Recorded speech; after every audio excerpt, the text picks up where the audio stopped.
Welcome to another broadcast of The Soul of the Everyman on the ArtistFirst Radio Network. All past broadcasts are archived. You can find them in podcast form at ArtistFirst.com. You want to send a question or comment, hit us up at DJ@ArtistFirst.com. And now here they are. We call them the wise ones. Michael and Margaret Lyons. You've got to stop that.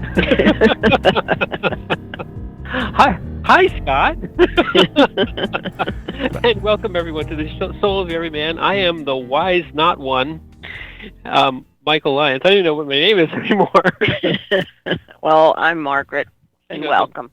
She knows what my name is, and welcome. And tonight's show is one that we're going to. I think we're going to have some fun with, because you guys are going to have to suffer along with us. Because it's all about how you market the suffering. Oh my! Oh my! And we are going to market the suffering so good that you're not even going to realize how much suffering you're going through until near the end. Actually, suffering is not to digress too much, but suffering is a rich topic. Well, yeah, I'd say it's the one topic most people would say, yep, that's part of my life. Yeah. You know, it's part of everyone's life. I don't know one person who hasn't suffered in some way, shape, or form. And we were looking, as we always do, for a boss quote that we put up on the website that you should always go to, because there's really cool stuff there. And we said we'll find a quote about suffering, because tonight's topic it's all about how you market the suffering. And wow, we ended up with a folder full of suffering quotes, and we suffered through finding them. And so you're going to have, there may be like the next 15 shows on suffering. Oh my gosh. No, we wouldn't do that. Maybe 13. But this particular topic came to us through one of our sons, who he's an interesting fellow. I won't give you his name, but he's our youngest son, and he's got an interesting viewpoint on life. Unique. And we were having a kind of a banter back and forth type of discussion. We actually all happened to be sitting on a beach with some friends, and this came up, and it was such a striking phrase that we said, well, that belongs on a T-shirt. Because it has such wonderful connotations. It's suffering, as you said, Margaret, is part of everyone's life. And there's two components to suffering, if I may. The one component of suffering is the actual thing that's happening to you that is bad and is causing you some grief and some pain. And then there's the reaction, or the way that you handle it. And in the way that you handle it is in the way you react to it, and how it makes you feel, and what you feel, in essence, that the suffering or the pain rather is kind of preventing you from doing. And that is I would say, the actual component that people don't like about suffering. Yeah, no one likes to be in pain, but it's the thought of, well, if I didn't have this, whatever godforsaken thing happening to me, I could be in a different, better state, or I could be doing other things that I want to do. And this part of the suffering is sort of not a manufactured suffering, but it's a suffering of the mind. It's a suffering of sort of the regrets sort of variety. You're going through something, but you're kind of doubling it up by saying, well, if only I wasn't going through X, Y, or Z, I could be doing A, B, or C. And so I'm even doubly afflicted because I'm making myself feel bad, in essence, about what I'm not doing or what I would be doing, or what, it's sort of the grass is always greater kind of thing. If only I was on the other side of this, I'd be X, Y, or Z. And so you make yourself feel worse. And that whole idea of marketing the suffering is what's marketing. Marketing is making you feel one way or another about something. I feel great about buying this hand cream or whatever because of all the way it's sold. You have two jobs when you're going through pain and affliction. One of them is not both of them, but one of them is how you market it to yourself. Right. In essence, that is the main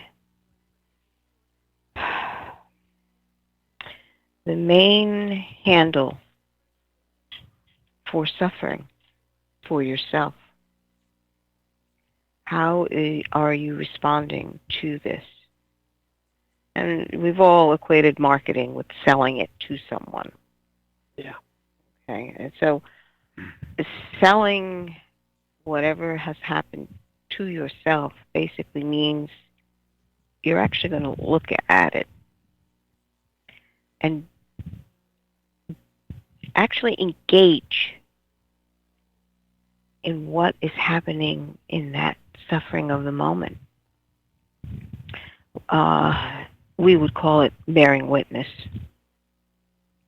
But marketing is appealing to the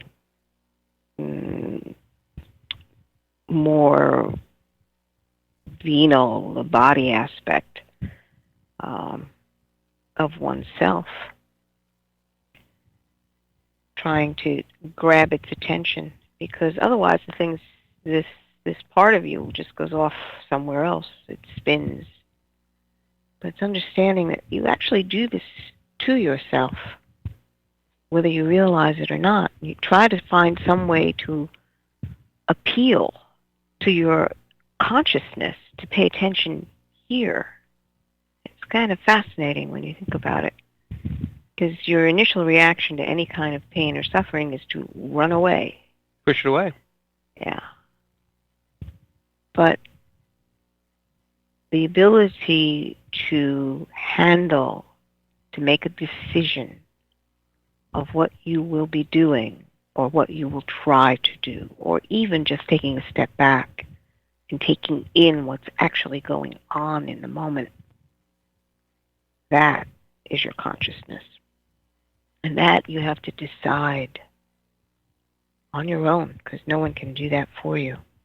You must decide for yourself if you are going to stand in that moment and observe, witness for yourself.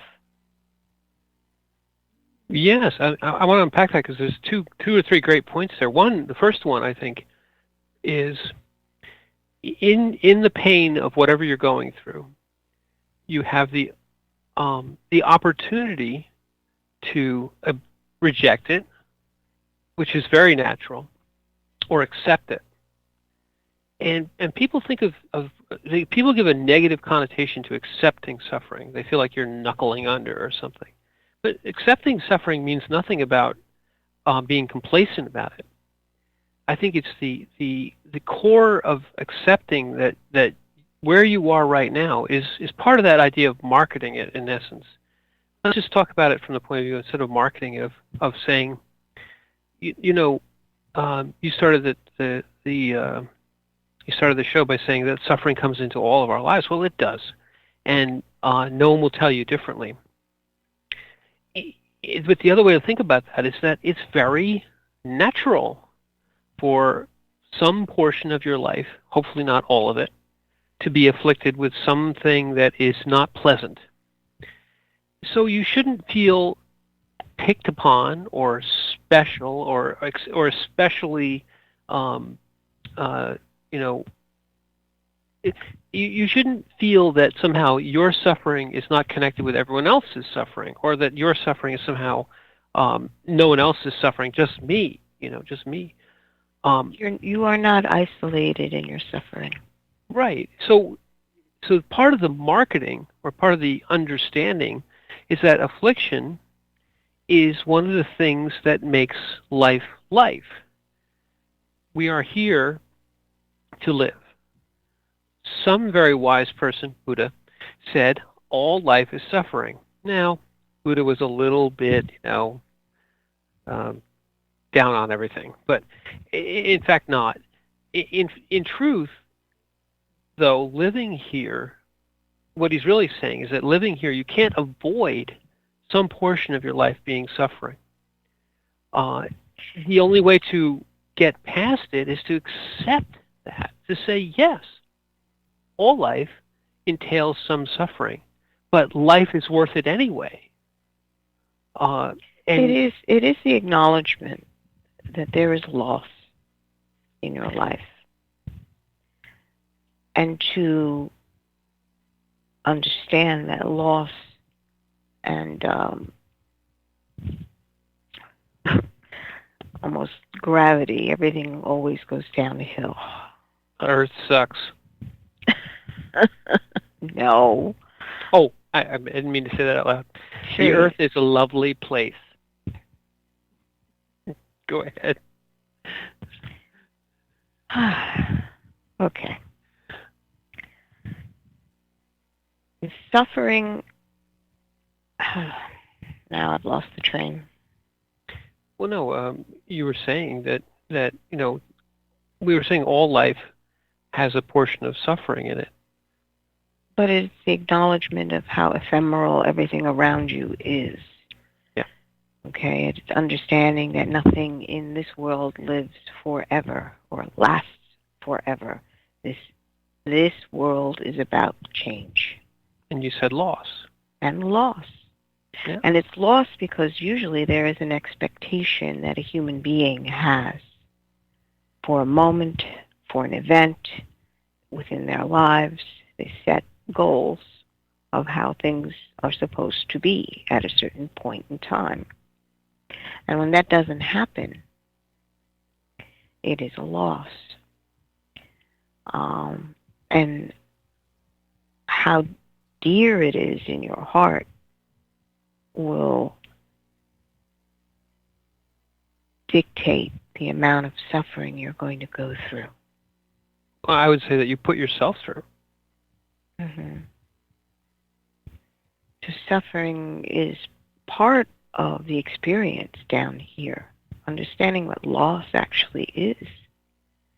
And the greater acknowledgement would be to recognize that that kind of loss is in every person's life, whether you realize it or not.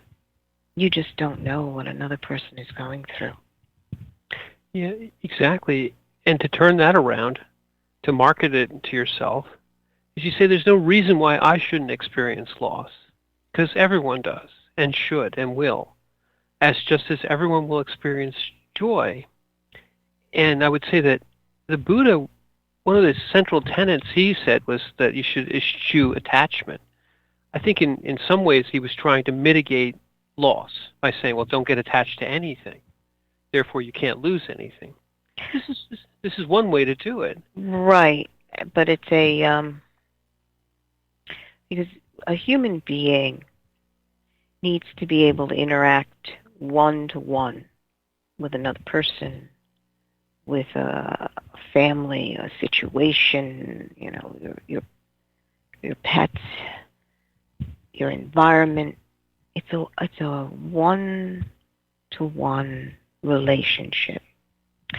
And when they say attachment, it's not that you're not supposed to have a relationship. It just means that you don't count on that thing or person or state to be there forever. It's not a forever thing. The attachment is you're counting on that thing being there forever. Right. And that definition needed clarification because when you're reading anything written by the Buddha, they just put this out there, but there's no explanation of what they're actually speaking about, what the philosophy is trying to communicate. It's translations from one language to another. Right. And I think though the other way of looking at it, I agree that the attachment that you're going through is, or rather the suffering that you're going through is in many ways related to what you expected you would have. Mhm. Whether you expected it to be there forever or not. I think as human beings it's extremely seductive, we said this before, to think that everything you have now will always be there. So therefore that, you know, kind of telling yourself that, or rather realizing that's a fantasy, that's an untruth, and accepting that, I think we said this maybe 2 shows ago, that nothing is going to be here forever, including yourself, and that you're needlessly giving yourself heartache and grief and suffering by buying into that fantasy. So turning it around, you in essence have to teach yourself a new way of looking at relationships. You have to say, let's enjoy it, as you said, right now. Live in this moment, the moment of wonderful now. And even if the wonderful now is full of pain right now, it's not something to be, it's not going to last forever. you know? My question would be, whose marketing are you listening to? Are you listening to the marketing of the world, or are you listening to your own internal understanding that I decide and truly claim the ability to decide how your response to suffering may be, or situations or whatever may be coming up? How do you choose to respond? And you actually have the ability to choose. Yes. Even though you may be hurting. All right? That's an internal state where you choose. Because if you are at the mercy of the marketing of the world, and you understand the marketing of the world is trying to engage you by your pain, by your weaknesses, by your yearnings, by your very human realization that, I'm missing something. And if I go and try to grasp at it, maybe that will bring me happiness.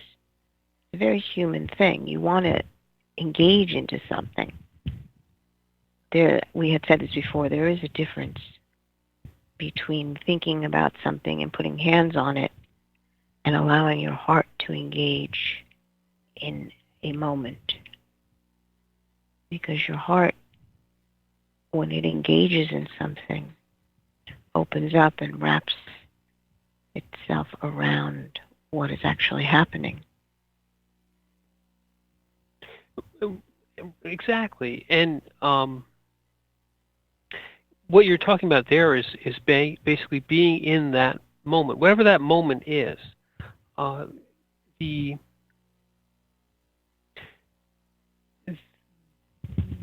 way that suffering is portrayed, and the reason that suffering actually gives people this feeling of despair, if you will, is that somehow it's going to last forever.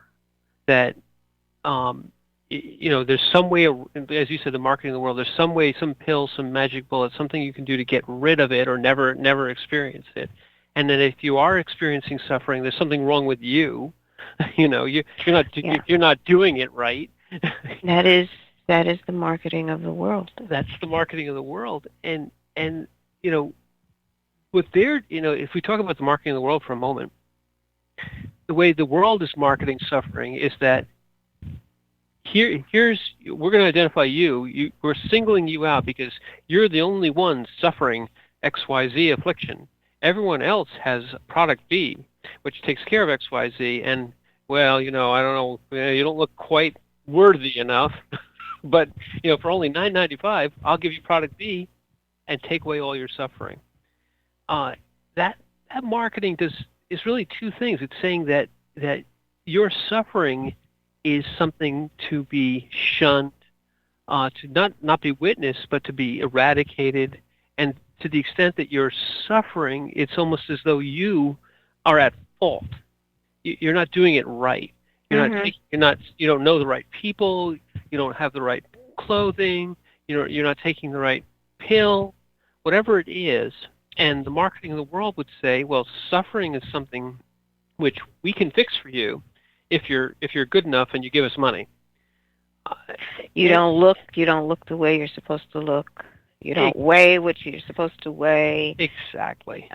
You're too old or too Too young. fat or too skinny or too anything. Right. And it's going to say here, we're going to sell you something to fix that. Right. And that is the marketing of the world, believing that. And market that they don't want you ever to not be suffering, because that's the next. Well, once you've fixed the B problem, there's the C, X, Y, D, all the other letter problems that you have to fix as well. And so the endless treadmill is that you. Well, this is how you become addicted to something. Exactly. This is exactly how you become addicted to something. You're relying on something to take away the pain. And you're being told that you are unique because you're doing it wrong, and that you're in pain and no one else is, and that you're having all these afflictions, and that you've got to fix those because you can't be seen in polite society without them. Well, the thing is that it's not that you're unique. It's that you are outside of the norm. That's different. You're an outcast. You're an outcast. You are not. You've pegged it. You're an outcast. Exactly. So therefore, in order to become one of the fold and not suffer, do this or take this or buy this. It's like, compassion has nothing to do with it. It's understanding, too, that marketing has nothing to do with identifying with your humanity. It wants you to identify with the suffering aspect in terms of you being an outcast and coming back to wholeness, right? But it has nothing to do with understanding that other people also suffer. Everyone has got something they are dealing with. And to be gentle and to be kind. Even when someone's being awful to you, you realize this is not coming from nowhere. This is a result of something. And you know that person needs help. And let's face it, if you're honest, how many times have you wanted just to spew on someone because you are suffering something that you can't even bring up to speak about? Absolutely. But I want to go back to your earlier point because it's the exact right one. The whole idea of the outcast market is exactly what they want to portray. The marketing of the world, the marketing of suffering, is that if you are suffering, you're almost not human. You're almost you are exposing a reality that no one wants to see. Therefore, you're shunned until you fix that, whatever it is. And the other side, the other part of marketing of suffering is that they hold up this impossible ideal, the impossible ideal of these incredibly thin models, or the impossible ideal of these incredibly beautiful whatever homes, or all these impossible ideals, these utopian ideals, are said to be what everyone else is doing, and everyone else has, and that you wretch from the gutter that's suffering, all you have to do is properly come into the, with the right amount of money and the right amount of help from our product, come over here to the utopia. And the ideal is you can never get there. You're always constantly in the mode of trying to catch up with this utopian ideal.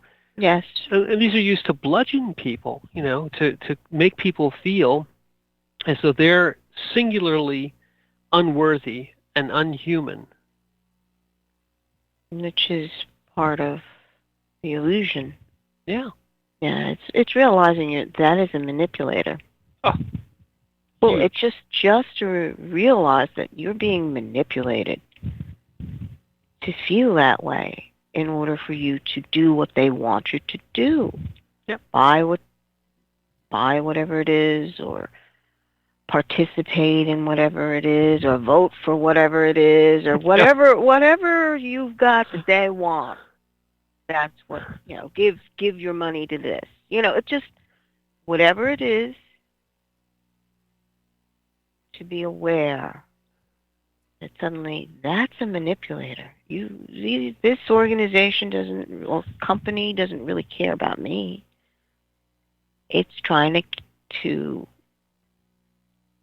manipulate, to market me into doing this, selling it to me a certain way, so that my only response is what they want.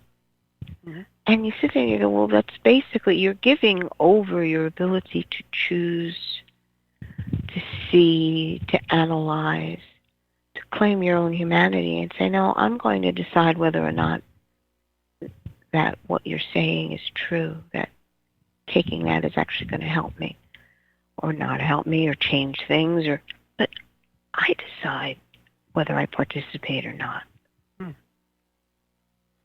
So that I think we have that now. We understand how the world markets suffering. And we started and talked a little bit about, but I want to go back, and if you look on the other side, you said, and you're absolutely right, that in essence, the way to market, to use this word, it's the wrong word, but the way to accept suffering is to say that, yes, not only is it part of my life, it's part of everyone's life, that there is no ideal, that we are all afflicted and broken. It's not really accepting suffering. Okay, you handle it, but you are not suffering. In other words, you do not become the suffering. You have a decision. You have the ability. Well, maybe what I mean to say by accepting suffering is the reality of it, not that you are... Circumstances may be as they are, whatever the circumstances are. Right. Well, in contrast to this impossible ideal, which is saying there is no suffering except, when you, the one shunned outcast, the reality is that everyone is suffering. Realize the truth of that reality. Everyone is suffering something. That it's not only common, it's normal and natural as joy, as natural as breathing. It is part of life. It's one of the reasons that we're here to live, because this is a point we haven't brought up to this point, but the only way you grow is through suffering. Like when you're suffering with a cat that won't leave you alone. Go away. The growth of the human being in their life would be completely de minimis, it'd be nothing if there was no suffering, nothing, no challenges, nothing to overcome, nothing to learn from. You would be an automaton. You would just be programmed to execute whatever series of commands or programs that have been written for you, and that's it. Lifeless, really. Yes, it has nothing to do with choice at that point. You see, the minute you introduce choice into the equation, you come to that edge of experiencing joy or experience sorrow, or coming to a balance point where you can abide in peace. Well, right. The living of a life should not be the expectation of no suffering, because that's going to do nothing but be wrong all the time. It shouldn't be an expectation of nothing but joy or no pain whatsoever. But it should be that all these things are in balance. All these things are part of a normal life that everybody has, not this basically fantasy ideal. And the acceptance, what I'm trying to say by accepting suffering, is accepting the reality of suffering as much as you accept the reality of joy, of relationship. And learning. You said before that the lack of the eschewment of attachment is not that you never talk to anybody, that you live on a mountaintop somewhere. People have made it to that. It's that in attaching to anything, you also in that exact same moment realize that this will not last forever. So enjoy it now. Right. You know? Right. In attaching yourself to your life, enjoy it now because it's a brief instant. It's right. a flash. It's understanding process and the changes that go on. I think that goes back to wabi-sabi, but that's another. Wabi-sabi. And you know what? Understanding process is we've already blown right past the bottom of the half hour, 1 minute. So let's go back to the studio for a little process, and we'll be back.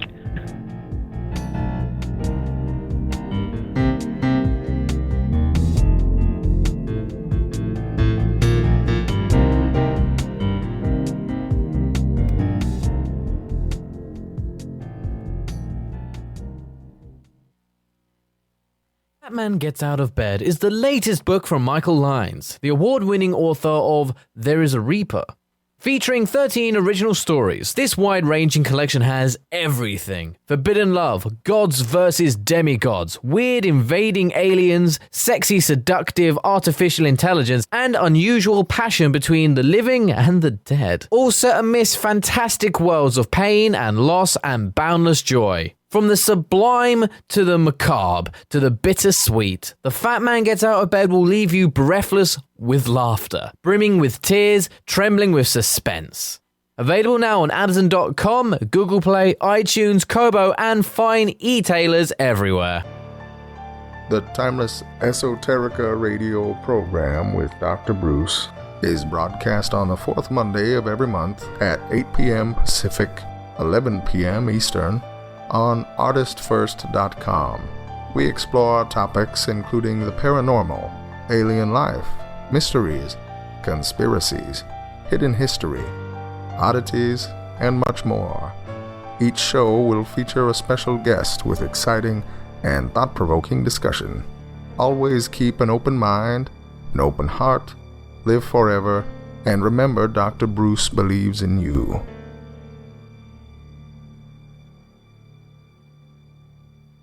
Rick Riordan fans, love mythology with plenty of action and humor? Destroyer's Blood is for you.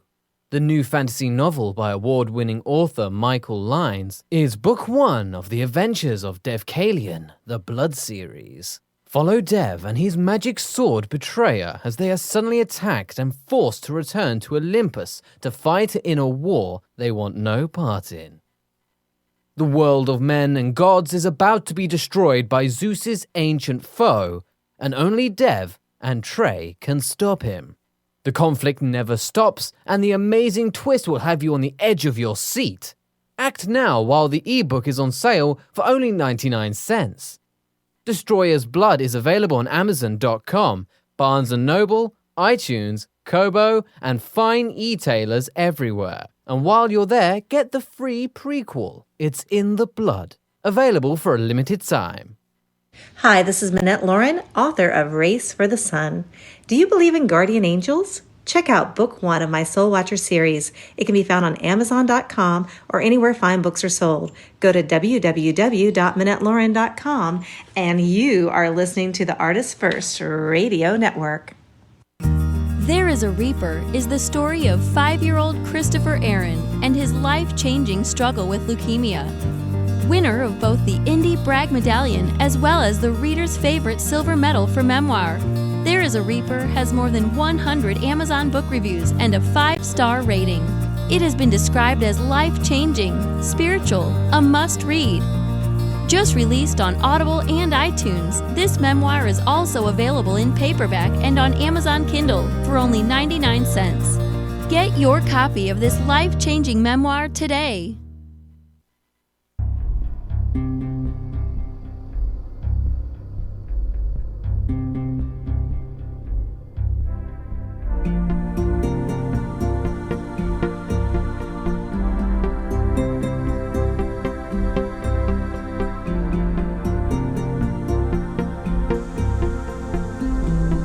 Thanks for joining us on The Soul of the Everyman on the ArtistFirst Radio Network. Let's get back to our hosts, Margaret and Michael Lyons. The wise ones. Thank you, T-Man. And welcome back to our second half hour. Right. And we have been talking about a rather ubiquitous subject. Something the audience is familiar with, suffering. Oh, dear. Come on now, you guys are suffering us. But we have been, and I think where we ended the last half hour was an interesting point in that the suffering the suffering which we all go through at one point or another in our lives should really be looked upon as an ephemeral thing, just as everything in our lives is ephemeral, and we are ephemeral. And one thing that suffering will do, Margaret, is if you rail against it and you sit there and say, oh, if I didn't have this, I could do that. Where you push yourself out of the moment, you're rejecting the moment. You're not living your life, and you're putting yourself into a fantasy. Maybe you're following down the path of addiction, or you're following down the path of using drugs or alcohol or something to try and, alleviate the pain and reject the suffering. Or you're just following into the path of the fantasy of living in the future or in the past, living in regret or living in, some sort of if only world. You're not living your life, and you're not doing anything to actually alleviate the pain. You're doing nothing but, in essence, extending and magnifying the pain. Right. It's the ability to be in the moment. And being in the moment doesn't mean that suddenly you're embracing every wave of pain that you're going through. That's not it at all. It's acknowledging that the pain that you're going through right now does exist, and most likely you have already done everything you could. Okay, that's part of the suffering aspect. There's no way you can change the event. Yes. All right? But not to go into regret or blame. It's acknowledging that this is where I am right now. And I choose this moment. Okay, what do I choose? Am I going to live, take steps in living, or am I going to take steps in regret, blame, anger? Because that extends the dying process, to be truthful. You are tearing yourself to pieces at that point, whether it is emotionally or physically. But you wind up magnifying your suffering. And I'll say it that we were witnesses to the fact that there is joy in every suffering moment. Those kids in the pediatric cancer ward are suffering, but they are living in the moment, and they would go through a procedure which would hurt, and they would turn right around and dry their tears, and pick up a video game or a book or a game or whatever, and just start to play and laugh. And the precious moment of life to be lived and enjoyed, whether you had something bad happen to you 10 minutes before, or something bad was going to happen 10 minutes from now, in the middle, they didn't sit there and say, "Oh, woe is me! I'll never be whole. I'll never be perfect. They'd given all that over, and were a perfect example, in many cases, a perfect example of living life in the moment, in the actual reality of, yep, I have cancer, but don't feel sorry for me. And I'm not going to feel sorry for myself, and I'm going to play a video game and have a sandwich. And then maybe I'll have to do something I don't like, and then I'll go back and play another game and watch TV. And that was the essence. That's the lesson. They looked at life and said, what can I do now? Or what they chose in that moment not to be in suffering, do not feel sorry for me. Right. That was horrendous. It's like the kids, one to the other, they have compassion for one another. They acknowledge that, you and I, we're going through something. We're fighting with what we can. But you know what? Let's go do this, or let's make this, or create this, or engage in just in that moment. I remember one time there was some sort of a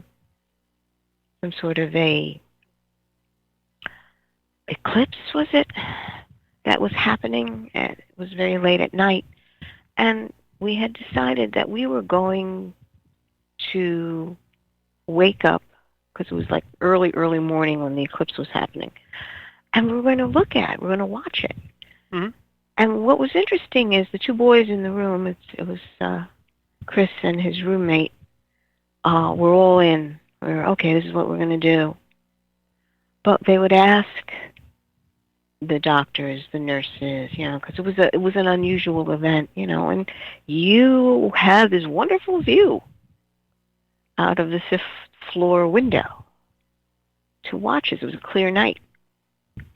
And nearly every single person they asked who was part of the staff or just doing things, no, it's too late. I have to sleep. But it was one of those things where we understood that we may not be able to have another viewing of an eclipse together. Mm-hmm. So this was precious. And that's what we did. And that was amazing. So it's understanding right in that moment you were able to take it in, because everyone else was thinking, oh well, I'll view another one when I have time. Right. But these kids knew, like, I may not have the time. And rather than regret it, Mm-hmm. or rather than say, woe is me, I won't have to, or even just say, this will be my last time. No. They just said, let's watch it now. Live in the moment. Yeah. There was no drama that way. It's like, we're sharing this together. We're friends. Right. If I fall asleep, Mom, wake me up. Okay. Okay. And part of the marketing of suffering is also the part of it that says, well, I don't have to enjoy this now. There'll be another one. I'm too busy. I'm too important. I'm too, I have too many obligations. I'm living in the future of me being here forever. It's very much the attachment. You become attached to yourself. You become attached to what you think and how you feel that you've organized your world. Yeah. And nothing is going to change. Nothing's going to interrupt that. Right. All the doctors, all the nurses, my schedule is here. But it was real on that ward, and they understood that suddenly something could happen. So that much they did have, the nurses, the doctors, but mostly the nurses and some of the aides that were there. The aides would do anything for those kids. Whatever it is they asked, they bent over backwards to try to accommodate them. There's a phrase there. We were talking about phrases that belong on T-shirts. It was real on that ward. Mm-hmm. Life, was real. And that's really the marketing of suffering or joy to yourself, is that life has those things, joy and suffering and everything in between, and it's real, and it's now, and it's precious and ephemeral. So precious. And suffering, what do they say? Lamentations or tears and lamentations will last for a night, but then joy is in the morning. That encapsulates it. You can be suffering something, and the thing you should say is, I'm going through something. It's very painful, but not this exact moment. I'm going to enjoy right now. Or I know this suffering is bothering me right now, but I'm going to just, it's going to be gone. There's going to be an end, whatever that end is. And you shouldn't even sit there and say, well, when's the end coming? When's the end coming? Are we there yet? No. Well, what we found was a lot of the adults would go into that. Yes. Okay, or because the kids themselves, that was not where they resided. Exactly. They just didn't. Children don't reside there. And that's a blessing from God. Yeah, they understand, well, it's real, and I may die tomorrow, or I'm undergoing this treatment. It might work, it might not. I don't know if I have enough strength to go through it. Right. It's real. It's not the violins playing. Not drama. There was no, the whole ward was, intense. The intensity, sometimes you could just cut it with a knife. But you understood that you weren't alone either. Hmm. The kids cared for each other deeply, and you were not alone in that situation. Not one of them. It was a beautiful thing because that camaraderie was out of a heartfelt understanding that we are all human and we all die, but the decision to fight is yours. And I think that precise statement, that we're not alone, is something which shouldn't be confined to the pediatric cancer ward. It's actually the way to combat. It's the true marketing, the true way of looking at life and suffering and joy and every other part of it. It's where we are not alone, that we are all doing this, that there is no fantastical ideal that we can get to where there is no suffering, or there, in the case you said, like an automaton, there's no joy there either, because you never actually attain this. On that ward, you had every class imaginable. Yeah. Okay, and people don't understand it, but I'm going to reiterate that. We had royalty. Yeah, royalty come in from Europe. There was a woman from Italy. They were I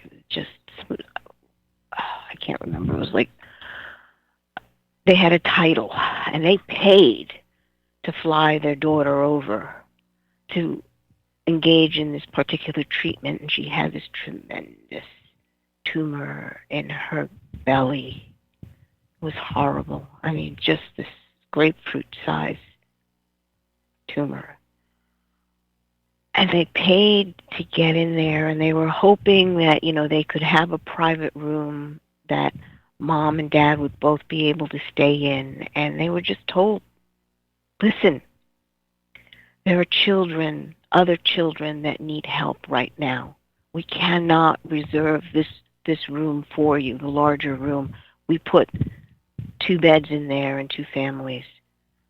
You can go to the Ronald McDonald House if you want down the street. But we can't isolate you. One of you can stay with her in this room. We had royalty, and we had out of,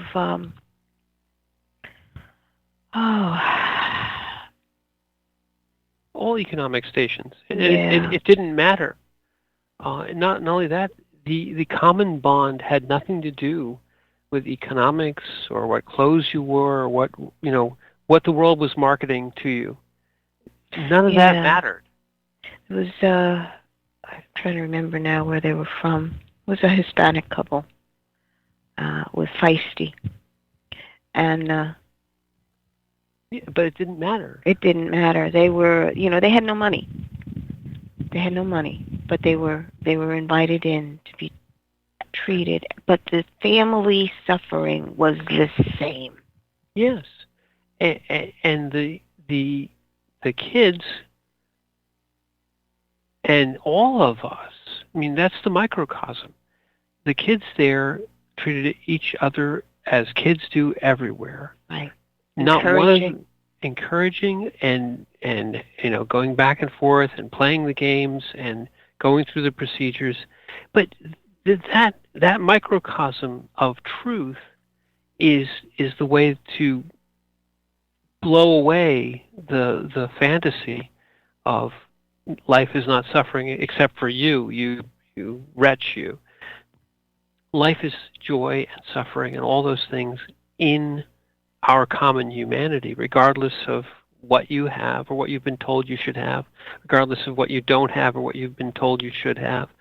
That's the real reality. That's as perfect a Buddhism as any. You're living your life in the moment, and you're experiencing the joys and the sorrows and the suffering and the wonderfulness of life with no expectation, no attachment that this moment will continue. I'm in joy and wonderful, and I'm having the best news of my life this moment. You accept that the next moment, the next heartbeat, may not have that in it. It will have something different in it. I think one of our episodes that we talked about on the wise ones is that, that change is the only thing that you can count on. The only permanence is change. Well, once you say that, that means that whatever you're going through, the joy, the sorrow, the pain, the lack of pain, that moment is ephemeral. That moment needs to be lived and accepted, that that's the moment you're in right now, and the next moment's coming. And if you have your eyes of your heart there, you're going to say, it could be something completely different. It will be something completely different. And I will live it and be a being in it, accepting my existence in that moment, learning from it, loving with it, not attaching, but experiencing it at the level I can right now, and realizing that the experience and the change in me, the change in my spirit, is the only thing which I get to take along, the only thing that will outlast my physical life, the only thing that will come along with you said one of our episodes, the spirit, the memory bank, the experience bank. The experience bank is the thing that you have, that you really do have. You don't get that from living in the future, if only, or living in the past with regrets. None of those are experiences. Those are all fantasies. The eternity bank. The eternity bank. Darn it, I got it wrong. I'll have to experience that again. Put that in your eternity bank. Damn. Oh, bless. I'm eternally wrong. No.